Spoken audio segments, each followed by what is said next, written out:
Farmview with Kieran O'Connor on WLR. Brought to you by GlanviaConnect.com. Well, as usual, it's Kieran O'Connor here with your weekly farming programme. And once again, I have a very busy show for you this week.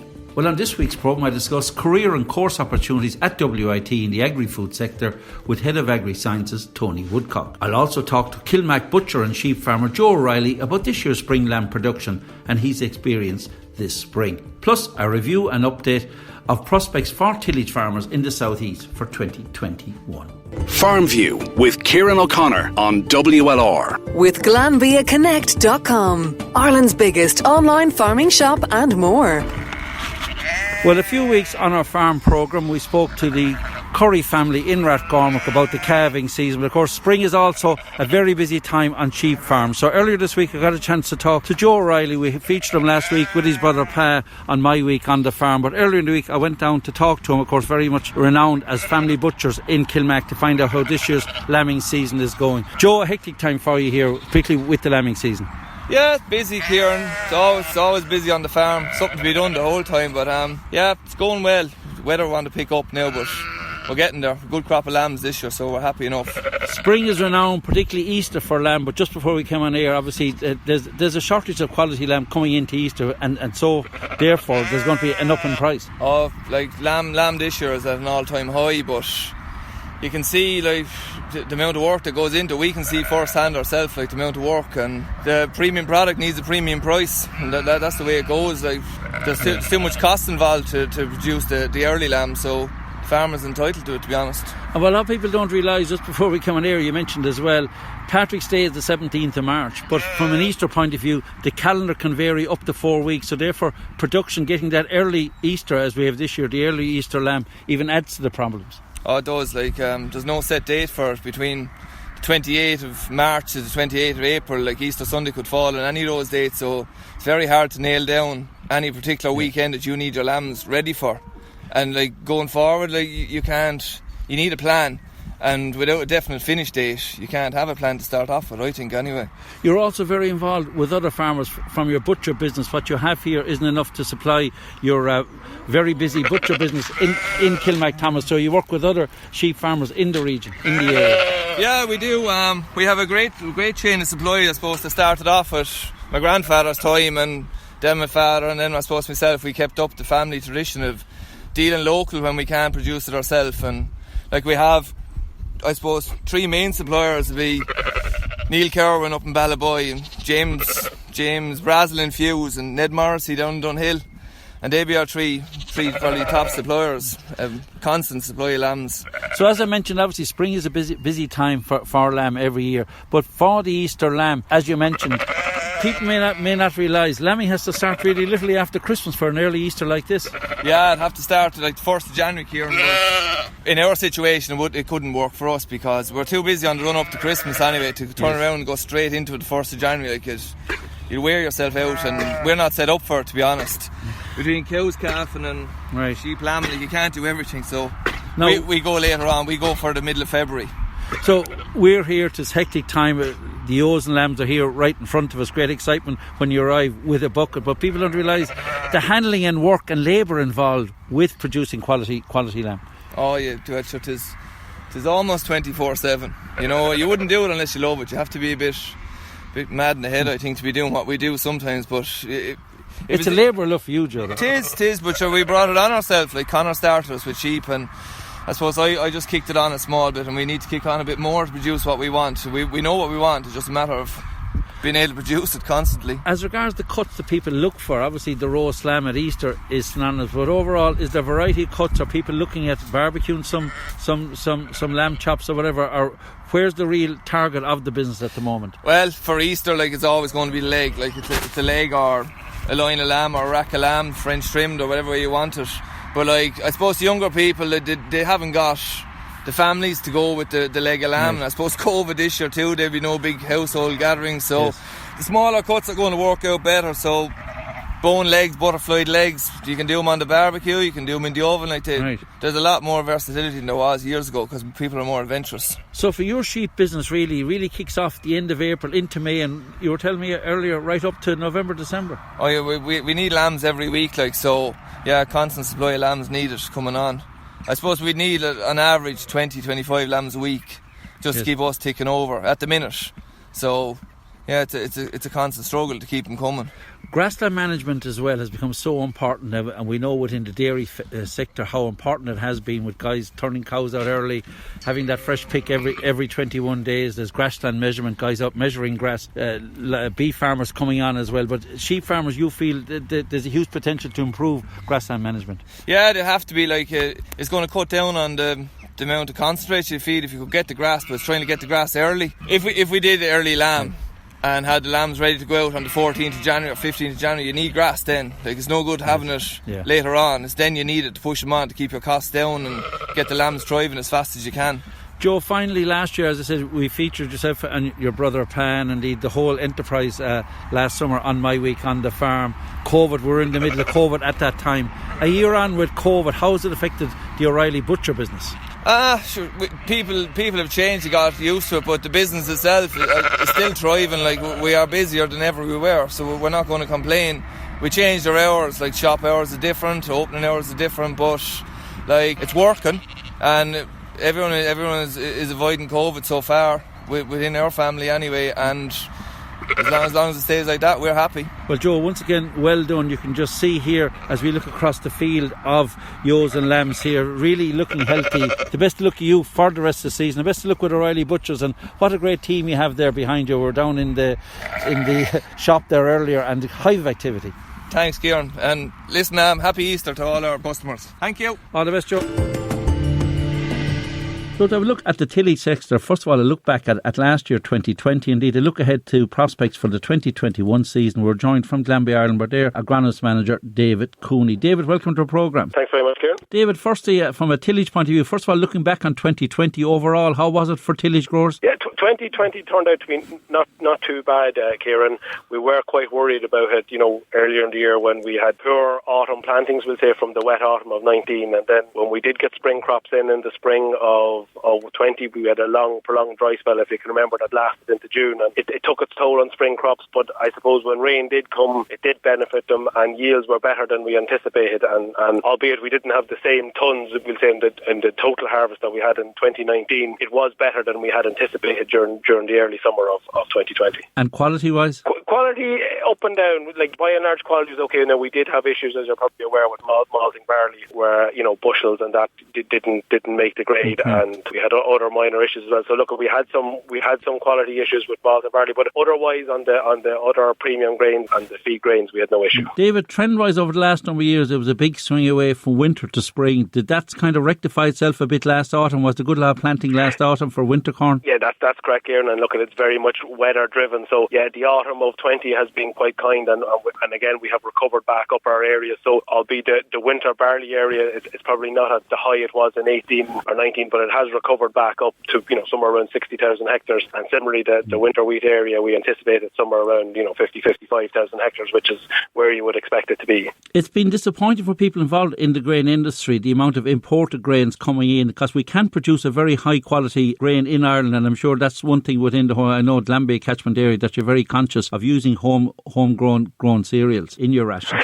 Yeah, so look, all the wheat and barley going into any of the Glanbia mills is native homegrown, and we are buying more grain, homegrown grain off farmers than we are using in our mills. So it is a disappointing one, and look, it's probably more related to the protein crops than to the cereals. But in Glanbia's case, we are using all native grain in our mills. As regards the added value, it's very important. It's getting that extra bit of added value, and be it malting barley. I know you're involved with the gluten free as well, and of course you mentioned before we came here about the food grains. How important is that, and how is the acreage going on these added value ones, and is it something that you're trying to promote? Yeah, absolutely. And look, any premium that the tillage farmer can receive is needed, and that. So look at the gluten free. You're probably aware that we had a good jump in acres last year, and that's been maintained again this year. And the kind autumn, as I said to you there, has allowed a lot of that crop to go in the autumn. So that bodes well for yields. As you'd expect winter oats to yield better than spring oats. We do have a small amount of of gluten-free spring, and look, at guys, we're at that in the last week or two, so we're well placed on that, and the winter crops are looking well. What we call the porridge oats or the food grade oats, that contract is very steady, and it's renewed and ongoing with our customer in the States, so that's very steady, and them contracts are being maintained, as is the malt and barley. And look, we are looking at other areas to try and get new premium contract for our growers. As regards to gluten free, I know you said the acreage has up there. Obviously, initially it was very tricky with the fact that you had to have your own special combine. Indeed, there was a lot of protocol involved in ensuring that it was right from the farm gate right up to the mill. How has that developed, and how is it down here in Waterford in the southeast as regards acreage in the gluten free oat? That's the route we've gone, and we're still there. So do run, and it's, I should probably say the fleet of combines. So last harvest we actually had 3 combines and actually 4 at one stage working out cutting them. So we have grown our acres, and look, we have gluten free oats now right down into Kilmackthomas, down in Wexford and across into Waterford and South Tip and South Kilkenny. So that's probably it's the heart of our area there where we are getting a lot of these gluten free oats now. And what you do need for that is the break crop. So it's not, you have to kind of be planning a couple of years ahead to make sure that you have the right ground that's clean from, we'll say, brome and wild oats, but then also that it's not following another cereal crop, so that we can ensure that gluten free. Do you find overall with acreage, with the big swing, and I know things are changing within that whole scenario, with a lot of people new entrants into milk and people exiting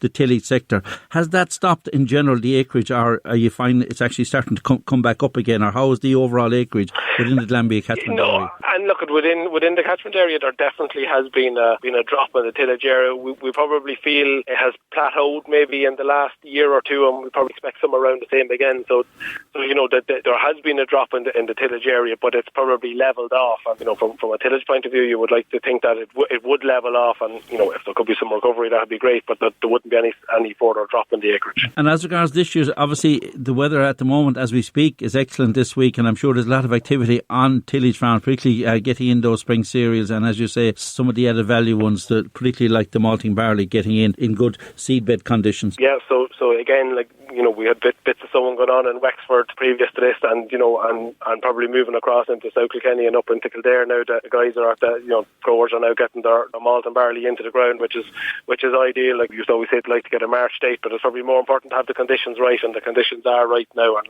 land is in good order. As regards break crops, and finally on this one, oilseed rape, how is acreage on that as regards, and indeed any other crops in the pipeline that guys should be looking at outside of the wheat, barley and oats? Oilseed rape acreage is probably very steady. We did introduce last year on a kind of pilot basis what we call here, so it's high uric acid oilseed rape. Now it is a winter oilseed rape crop, so we had 300 to 400 acres as a pilot last year, so that was for harvest 20. We have significantly upped that contract now for the coming harvest, and that them crops are all put in late August or early September. And look, it's just again it's another premium to try and make oilseed rape more attractive to growers, and again it does give a rotation which has a number of benefits, and it does open up down to us too then for gluten-free oats. The prices of oilseed rape, I suppose, are all proteins at the moment, are very, very attractive, and it should help put a bit of a focus back onto the oilseed rape acreage again. And protein beans, how are they at the moment? There was a lot of talk about a rig promotion and trying to get guys involved in protein beans as regards substitute the imports that we spoke about earlier, protein imports. How's the protein beans scenario, or do you feel that at this stage it's run its course? I wouldn't say it's run its course, Kieran. I think probably something, again, those who have been growing them and getting on well them are still with them. The area probably hasn't pushed on. Again, they're a very attractive break crop, but the protein aid payment is probably the big attraction there, and all the signals from the department is that will be maintained going into the future, so that should help maintain the acreage of them. We have had disappointing yields, and the yields of beans have been very variable, which has probably put off some growers, but I think it's one that we just have to keep a focus on, and there is that demand for native proteins, so it's one we'll have to keep working on. Well, David Cooney, agronomy manager at Glanbia Ireland. David, listen, thanks for that overview, looking back at last year, indeed, particularly looking ahead to prospects for this year for the tillage farmer. David Cooney, thanks for taking our call. Best of luck with this year's planting and indeed this year's harvest. Thanks, David. Thanks, Kieran. Farmview with Kieran O'Connor on WLR. With GlanbiaConnect.com, Ireland's biggest online farming shop and more. Well, last weekend, the annual WIT Department of Science Career Days took place, of course, virtually, as all events like this are this year. So to look back at the event, and particularly at the agri-food side of that event, we're joined by Tony Woodcock. He's Programme Leader for the Agricultural Programme at WIT. Tony, welcome to our programme. Hi, Kieran. How are you? Thanks for having me. Tony, as I said, your WIT Department of Science Careers Day, always a big event. Last weekend you had a virtual event. How well did it go, and what part of it was involved with the whole Agri land sciences at the college? So, I mean, Kieran, like everything that happens this year, we'd love to be able to do it in person, and hopefully next year we'll be back in person. But when you say how well did it go, it went as well as it possibly could under the circumstances. So we held it obviously remotely over Zoom, and it was an event for the whole of the Department of Science, and we had Professor Luke O'Neill as the keynote speaker, and he was fantastic. You know, he went through his own career and gave some great advice to the students, general advice, about, what they should be looking at for their careers and to choose a path that they'd be interested in, and he was very good with his time. And then the students split into different breakout rooms, and it's the one most pertinent to our conversation would be the ag science one, but also to be horticulture and forestry and other science elements as well, physics and food science. The ag and ag science one, we took this year, because it was virtual, we got a couple of international speakers, Irish people who are working abroad. Dermot Butler is working with the EU Commission. He's from Wexford, and there's a guy, Michael Hennessy, who graduated from WIT 5 years ago, who took up the Fife graduate program, and he's worked in 5 or 6 different countries since then, mainly South America. He's in Canada at the moment growing mushrooms, but he grew melons and bananas and pineapples, and just a great story to tell. And I think the big key message, Eva Ford as well as a recent graduate, they were our 3 speakers. But the big message that, really when you leave with an ag science degree, be it WIT or wherever, there's a huge amount of opportunities available, and there's massive scope to go in lots of different directions. And, the international travel was just something, I suppose, this year we took the opportunity because it was remote, because, everybody was going to be zooming in, so it didn't matter if you were in Brussels or Canada or whatever. But, that was a lovely aspect to it. But the reality is that with an ag science degree in your back pocket, there are massive opportunities and, loads of scope to go in loads of different directions. And that was one of the key messages. So it went really, really well. And of course, as you mentioned, the whole agri-food sector, it's so broad. There's so many different areas that you can focus on once you have that degree. One thing that has impressed me over the years of your involvement from a practical end with Kildalton Agricultural College, that's been a great success for WIT and indeed for Kildalton as well. Yeah, we like to think it works both ways, Kieran. We couldn't run our courses without Kildalton. That's for, we'd say that 100%, and we work very closely with Mashmore there, and Damien Pure is the WIT liaison, James Ryan's vice principal. But, we work really closely with all the staff in Kildalton. Our students, I suppose, to give you a little bit of context, we've got 2 courses in WIT. There's a Bachelor of Science in Agriculture, which is a 3-year level 7 course, and that's a very practical course. And those students would spend up to 4 days a week out in Kildalton in first year. Now they come back and spend more time in WIT in third year, and second year is kind of split between the two, and they've got placement in there as well. But, they spend a lot of time in Kildalton and do an awful lot of the practical skills type modules out there. And so, like I say, we couldn't run the courses without Kildalton. All the beef, tillage, dairy, sheep, all those modules are taught out there, and the staff are fantastic, the facilities are fantastic, the whole thing is it's really well set up, and there's again back to normal times, but there'll be shuttle buses bringing students out every morning and back every evening, and it's a fantastic really been a great success. And then the other course, the agriculture course, the ag science course, is a 4-year level 8, and it isn't quite as practical, but still those students would spend a day to 2 days a week, generally speaking, over the course of their 4 years out in Kildalton. So we're very reliant on it, but it does work in the other direction. And I know, and I even heard Kim Ashmore speaking at an event last night in Kildalton, they love to have the link into a 3rd level institution. They love to be able to, there are progression routes from a win-win level 5, situation, level 6 students into WIT, so it's good. Yeah, win-win situation. Then, of course, outside of agriculture, which is such a broad spectrum of areas, then the hort area and forestry are 2 areas which you're strong on as well, particularly the forestry. There's a big look now at potential of forestry in the whole area of biodiversity and with the new climate action bill. So horticulture and forestry are also part of the spectrum you have at WIT. Yeah, very well established in both instances, Kieran. An excellent staff in both cases, and really passionate and proactive staff in both instances too. Again, we across the department, we work very closely, and Tom Kent will be the course leader for the forestry course. Cara Daly and Yvonne Grace work very closely in the horticulture course, and again, strong links in particular with the horticulture out in Kildalton, and also in the Botanic Gardens in Dublin. We co-deliver courses there too in the horticulture. That's a great link to have for you, Tony, isn't it? It's absolutely fantastic. It's absolutely fantastic, and huge demand. And one of the things here, and actually interestingly, since lockdown and since COVID, is that there seems to be a real rejuvenation, a real spike in interest in horticulture. Some mature students, but not all, and it seems to be an area that people are really, we know anecdotally people are spending more time in their gardens and things, but actually that is transferring into interest in the 3rd level courses. Yeah. And we've been talking to Cara this morning. She said there is a skills shortage in horticulture, so a really interesting area. And like you say, in forestry too, there's lots and lots of jobs there. Students are coming out and doing really well. They're very well sought after coming out of WIT. And, the forestry industry, of course, it's being spoken about a lot. There's issues with felling licenses and all the rest of it at the moment. But certainly when you look at it as a whole and you look at it looking forward, say, for graduates coming out 10, 15 years down the line, it is an area that there's growing interest in, and I think that there is a need for graduates going forward. So, Tony, adding the whole area of land sciences, be it horticulture, agriculture, forestry, the whole ag science curriculum and whatever, if guys listen to us, and indeed girls, and indeed it's great to see so many females getting involved in the whole sector, where can they find out more? Or people who missed last weekend's career day, what's the best way that people can find out more about what's available at WIT? So we had an open day a little while ago, but a lot of the resources, again, back to the virtual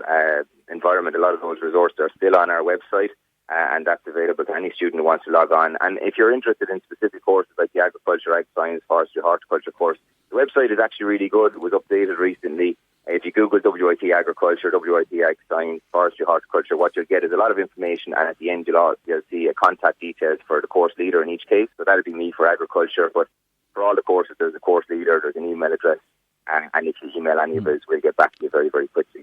So as you say, look, go to the website. It's all there. Listen, Tony, once again, well done to you and all involved in the Department of Agriculture out there. The agricultural programmes, really, it's fantastic how you've expanded with agriculture, horticulture, forestry, you name it. It's all covered indeed, plus the association you have with Kildalton College. Listen, keep up the good work, Tony. And I'm sure anybody listening to us who wants to find out more, just look up the WIT website. Tony Woodcock, Programme Leader for the Ag Programmes in WIT. Tony, thanks for taking our call.